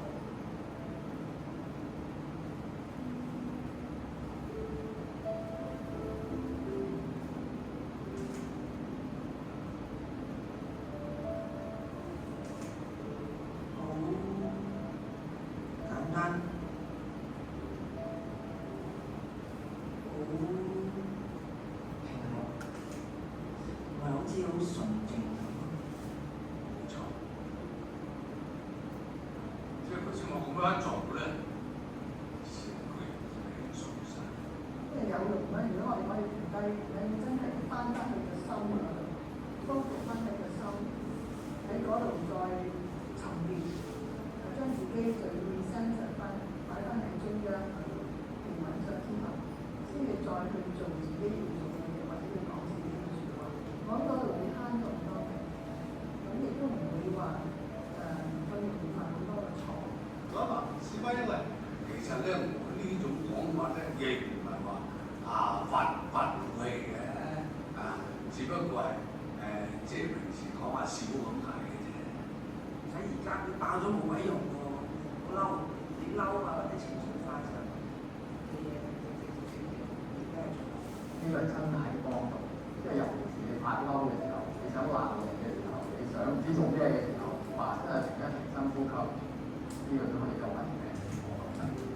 我哋可以用深呼吸，停止咗自己再創造嗰個嬲怒咧，你可能會覺得好少，甚至乎忘記咗。或者做啲第二啲嘢 distract 分散注意力啦。咁就應該要停一停，深呼吸。OK。希望呢啲同事還我，即係有呢個效果就好啦。身在學習中，個個都要學嘅。如果唔學就冇機會成功。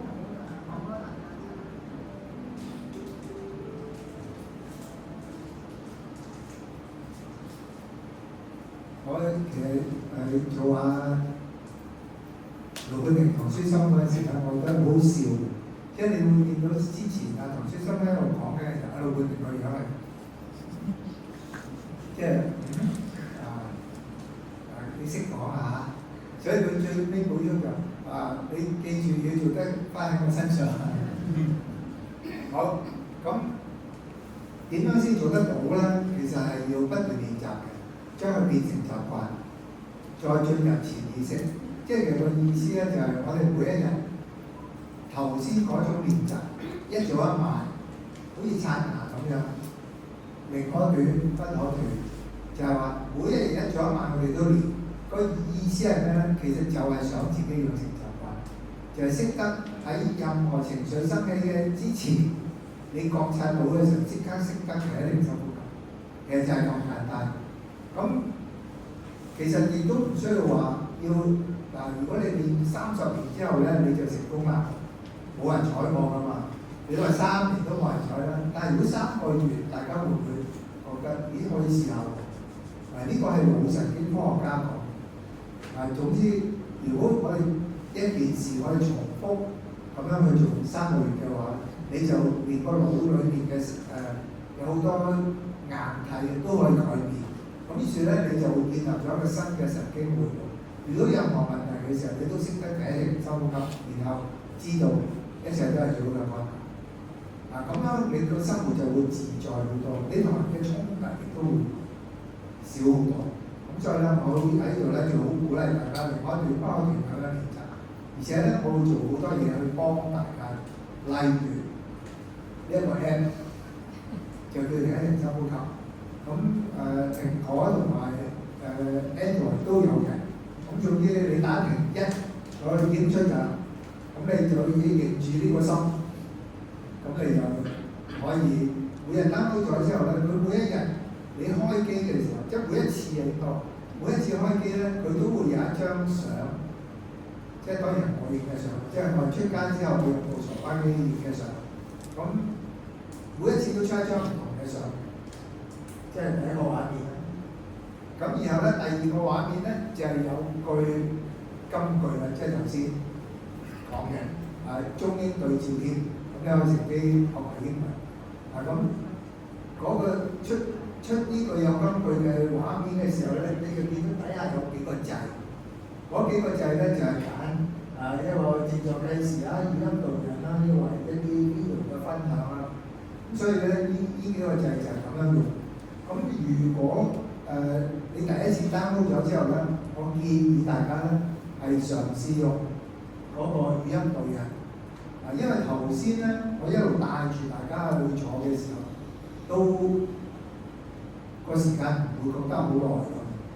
咁所以咧，喺你翻屋企練嘅時候咧，你可以先用10分鐘，即係用我帶嗰個10分鐘最少，咁你就撳10分鐘。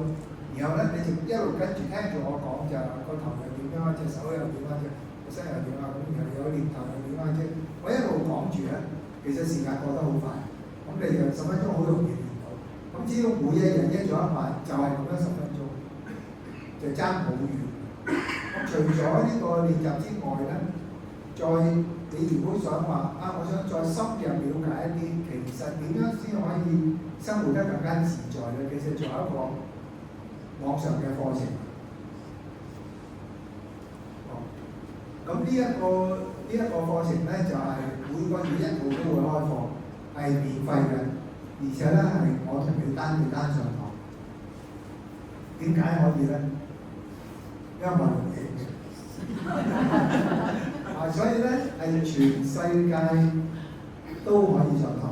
咁呢個我哋已經推出咗2-3年㗎。今日係幾多號？14號。今日係月中，咁即係話咧，你隨時可以報名㗎。你報咗名之後，可以上堂咧，就會有 email 通知你。咁然後你係上堂得啦。咁裏面其實得4個單元，好簡單。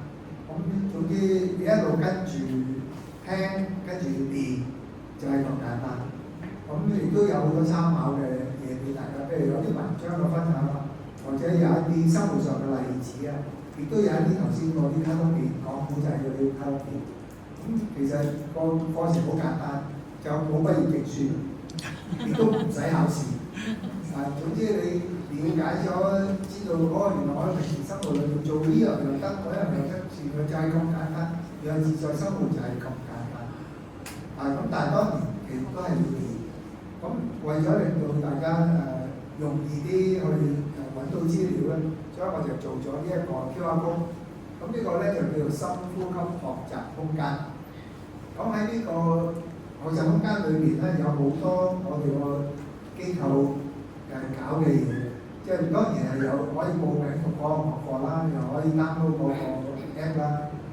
另外就係我哋有定期會搞好多免費或者稍為收費嘅活動嘅。咁即係總之你有興趣嘅話咧，嗰個頁面上邊咧，你都會睇到當期有啲咩活動。你想報名咧，一撳落去佢就會跳去報名嗰度。咁如果你係覺得即係如果嗰個活動係完咗或者報名滿咗咧，我哋會移走。所以又有新嘅活動，我哋又加落，所以係好方便。我之前咧就係冇做呢個 QR code 嘅時候，我淨係叫啲人話：你跟長文法師或者平一定收嗰個 Facebook 或者 IG 啦。咁但係啲人就覺得好麻煩。咁因為你知道 Facebook 上咗去嘅話，你淨係睇到最新嗰個。咁如果你想揾一個仲想報仲知有冇得報名嘅，你要揾。咁而我哋頭先都講過，而家啲人冇乜耐心。咁但係喺呢度咧就比較容易，因為一眼睇晒，即係你上去之後就一路碌睇邊個活動有興趣報名，咁你撳佢就 OK 啦。好，咁我留咗呢個畫面喺度咧，即係俾大家一陣間，你或者影咗佢先啦。好，有冇咩問題或者分享？因為咧而家就時間就仲有10分鐘，咁我睇下有冇嘢想問或者分享。有義工就準備咗個咪啦。大家要珍惜呢個機會，可以親自得到阿法師嘅解答。咁大家問下有冇咩問題？想問下？我通常都會話冇問題都冇問題嘅。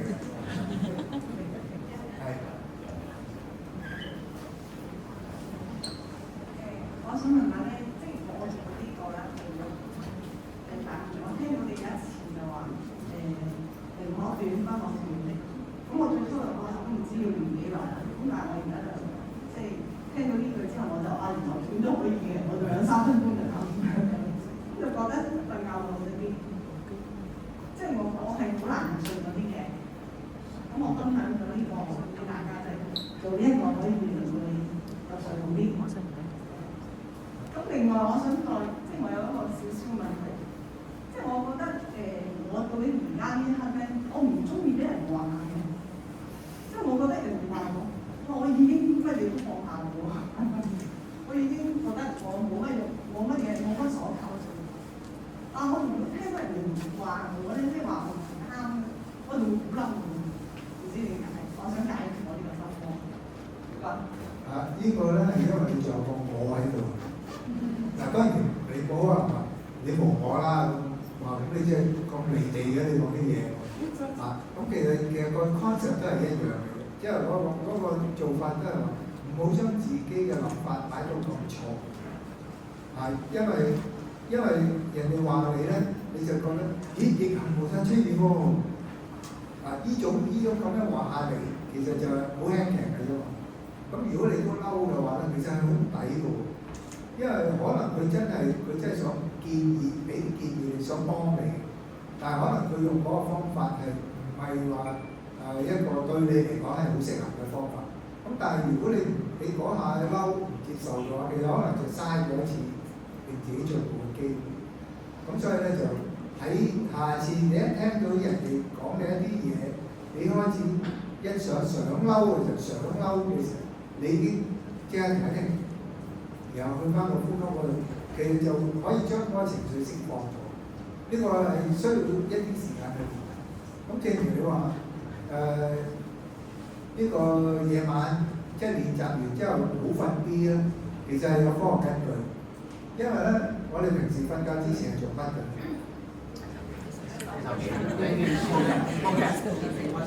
嗱，以前都話睇書啊、睇雜誌啊，跟住又睇電視啊。而家就大部分90%嘅人都係喐機㗎，喐手機㗎。咁變咗咧，你個腦係活躍嘅，所以咧你瞓咗落床之後，就算你嘅身體係攰，但係你個腦係非常活躍嘅時候，你好難再繼續。就算你瞓著咗都猛過發夢，瞓得唔好嘅。咁所以點解你會話練習完之後會瞓好啲咧？就因為你令到個腦嘅活躍程度減慢咗。即係其實原來就係嗰10分8分鐘，你就係咁樣坐喺度，一有嘢諗嘅時候，我就唔繼續諗佢，總之我就繼續會留意自己呼吸嘅啫。咁樣嘅話，當你個腦平靜咗落嚟嘅時候，你係容易瞓好多。咁亦都瞓着咗咧，亦都發夢嘅時間亦都係少咗。咁你個睡眠質素好啲。所以呢一個係有科學根據。所以建議大家做。但係咧，朝頭早起身咧，你又唔會當然你可能都會，就你朝頭早起身又繼續瞓咁你就係唔同嘅嗰個方式。總之朝頭早瞓醒嘅時候，你仍然係聽清楚，即係周圍有啲咩聲音啦，個身體嘅感覺係點㗎啦。即係尤其是如果當你聽住咁樣去做嘅，就算你啱啱瞓醒嘅時候好懵鬆都好啦。當你練完之後，你擘大眼，你個人精神好多。所以呢個其實人體有個生理時鐘，所以你係唔會話朝頭早就越坐越眼瞓，然後夜晚越坐越精神。其實唔會，除非特登都好難做到。咁所以你總之順其自然咁樣去做，俾啲時間，俾啲耐性，自己去練，做成一個習慣就 OK。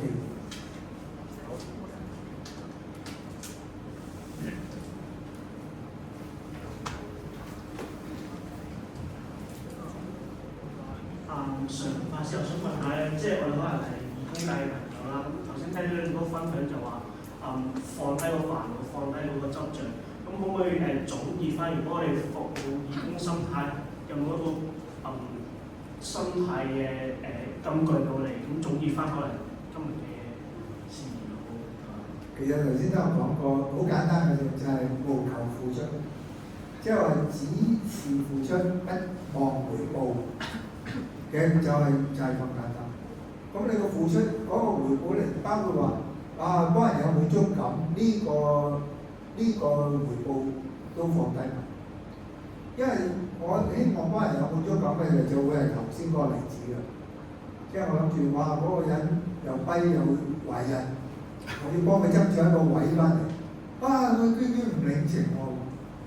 所以呢一種就係話佢有求嘅付出。即係佢想去幫呢個人嘅時候，佢係希望得到全車人拍手掌，而呢個人咧感激流涕，你真係好啊，你幫我啊！即係佢有咁嘅期望嘅啫，佢講話好失望，因為就無端端隔離嗰個人望佢都喺度鬧人，講粗口。咁所以呢個就唔掂。咁記住一樣嘢就係做義工啦，係必須要有呢個心態。如果你去做義工仲斤斤計較咧，就話我咩身份啊？你叫我掃地，我平時喺屋企都唔掃地㗎啦。你依家叫我掃地㗎，你即係當我係咩人啊？如果有呢種心態，又或者係即係去到做義工，有陣時我哋有啲義工係有飯食㗎嘛，即係中午又係嗰句啦，2餸飯，起碼3餸啦，你都當我係咩啊？我係乞兒啊咁。你呢啲咁嘅態度，千祈唔好做義工。因為你唔去做義工咧，天下太平，你自己都好安樂，因為你唔會有呢啲嘢引起你嘅不滿啊嘛。但係如果你去做義工咧，就天下大亂，包括你自己都好亂，你會好唔開心，因為你斤斤計較。所以做義工好簡單，就係務求付出，不問回報，就係咁樣。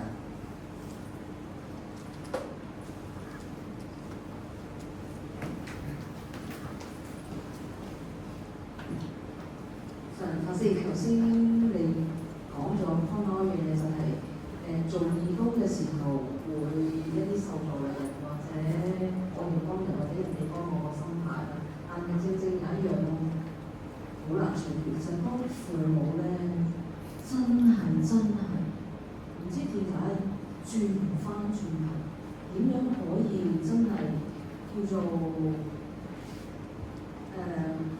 話就話不對立啫，但係正就係你見住佢，點解同我見住嗰啲受助，即係我哋幫佢嘅人，我哋真係調唔翻轉頭，會揞住自己嘅心，嗰個心壓住咗，點樣可以？就算我深呼吸到都呼吸唔到。請示嘅。嗱呢一個咧又係頭先講嗰個啦，因為有個我喺度。我依家舉一個例，呢度幾位義工喺左邊定右邊啊？喺你哋嚟講喺左邊噶嘛？咁你一話喺左邊嘅時候，我就話我就覺得你錯，因為喺我嚟講係右邊啊嘛。咁邊個啱邊個錯咧？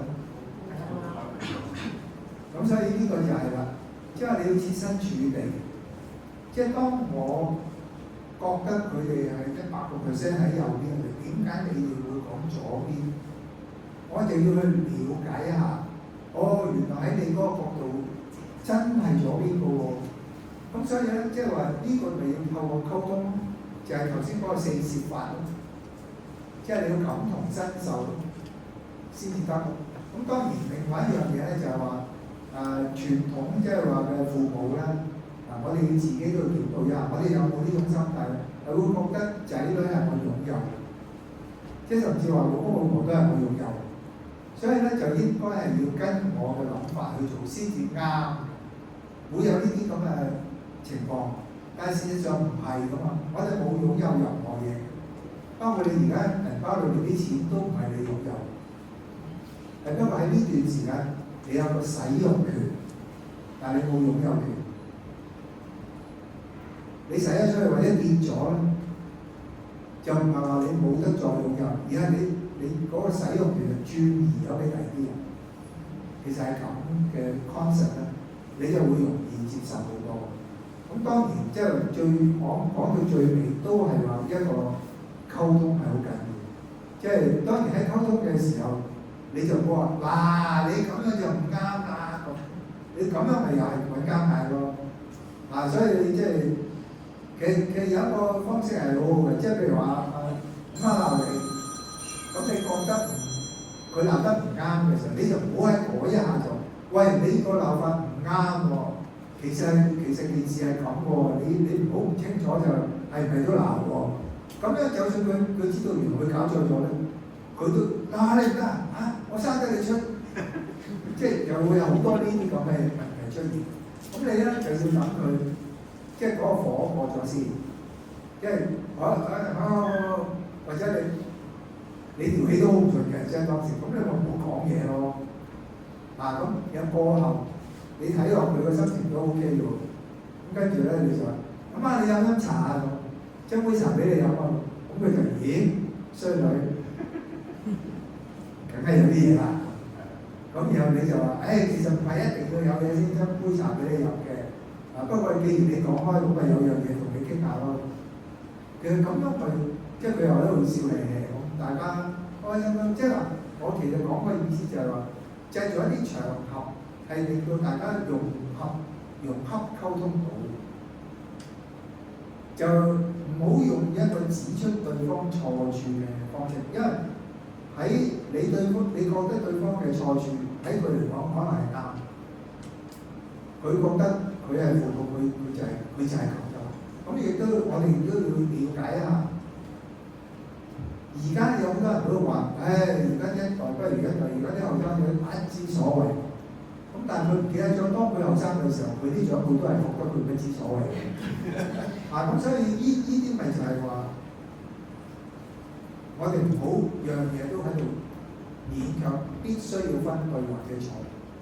其實原來就係咁。咁所以即係話，究竟有咩方法咧？其實教唔到你㗎。你唯有就改變自己對呢件事嘅觀念，咁睇下點樣嘗試好好嘅溝通，就係咁簡單。多謝法師。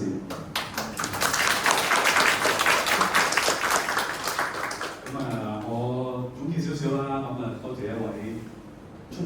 慧嘅法師，即係一位70歲嘅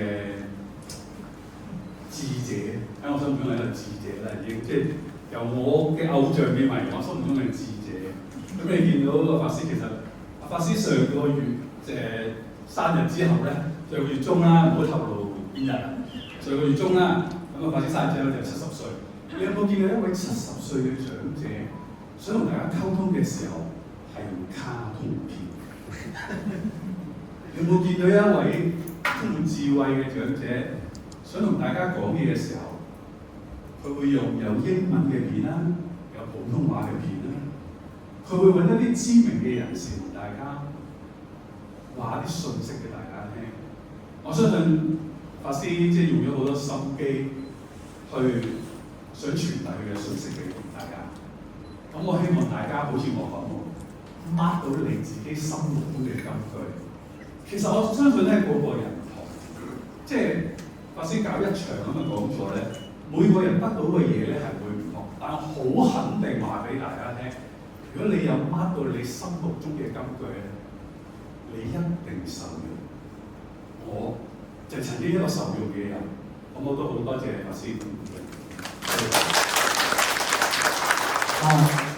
我今日嚟咧，都係同你哋一樣，我都係做義工嘅，我都係但求付出，不為回報。咁所以居馬費都冇㗎，冇飯盒㗎。但係喺我嚟講，我都係樂意做。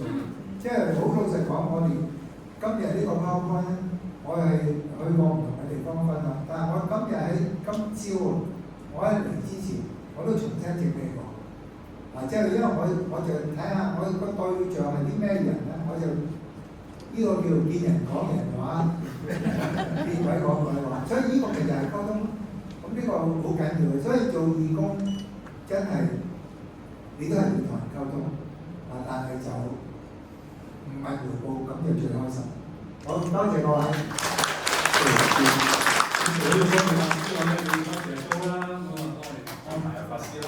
咁我哋咧會影一張大合照先嘅，咁大家準備下啦。